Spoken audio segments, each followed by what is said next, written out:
ఐఫోలో మీరు బాలకృష్ణ గారికి కాల్ చేశారు కదా, అది రియలా లేకపోతే మామూలుగా ఫన్గా చేసిన ఆ కాలేనా అది? అంటే అది ఫస్ట్ టైం అక్కడే విన్నారా మీరు? దాని ముందు ఇప్పుడు వినలేదు అది? అంటే వినలేదా మీరు? సోషల్ మీడియాలో ఇప్పుడు బాగా అదే అవుతుందని అందుకోసమే.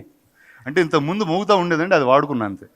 కానీ ద ఫన్ వాజ్ బాలకృష్ణ గారు సో సపోర్టివ్. సరే చేస్తున్నా అంటే సరే నేను యాక్ట్ చేస్తానని చెప్పి ఆయన కూడా ఫోన్ తీసుకున్నారు. సో సార్ ఇందాక మీరు అడిగిన దానికి అది యాక్చువల్లీ జోక్. బాలకృష్ణ గారు నేను డిసైడ్ చేసుకుని చేసిన జోక్ అది. It's not solo. రానా గారు సార్, రానా అంటే ఇండస్ట్రీలో చాలా బాగా మాట్లాడతాడు, చాలా ఎక్కువ మాట్లాడతాడు అని ఒక పేరు ఉంది. అందుకే టాక్స్ చేస్తున్నా, ఎక్కువ మాట్లాడతాను కాబట్టి ఒక షాట్లో కొట్టేద్దామని. మాటలు నేర్చుకుని ఇండస్ట్రీకి వచ్చారా? ఇండస్ట్రీకి వచ్చిన తర్వాత మాటలు నేర్చుకున్నారు? గురు నేను ఇక్కడే పుట్టినోడు గురు, వేరేలా ఉంటుంది.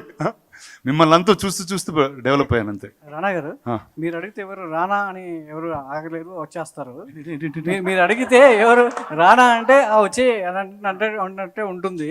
సో మరి ఈ షోకి సంబంధించి అన్ఫిల్టర్గా అన్స్క్రిప్టెడ్గా చేశారంటున్నారు. ఏ చిన్న విషయం వచ్చినా ఒక స్టార్కి సంబంధించి ఒక యాక్టర్కి సంబంధించి వాళ్ళ వ్యక్తిగత విషయాలు ఏది బయటకు వచ్చినా సోషల్ మీడియా మొత్తం టారెత్తిపోతుంది.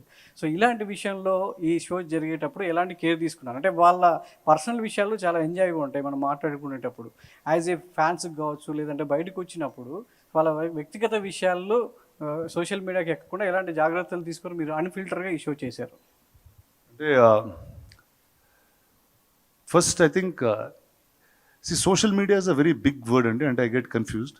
అంటే మామూలుగా మనకి ఒక 10 మంది తెలిస్తే ఎలా ఉండాలో, ఎలా బిహేవ్ చేయాలో ఆలోచిస్తాం. 100 మంది తెలిస్తే కొంచెం తక్కువ, ఎందుకంటే అంత మన కనెక్షన్ ఉండదు.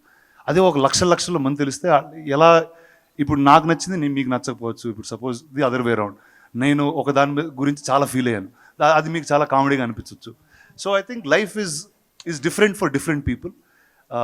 అన్ఫిల్టర్డ్ అన్నప్పుడు like there is no, like ఇందాక at some point I said it, but మనం మామూలుగా బయటకు వెళ్తున్నప్పుడు we have a certain facade, ఇలా బిహేవ్ చేయాలి ఎందుకంటే this is the system of society. But when you're with friends that system goes away.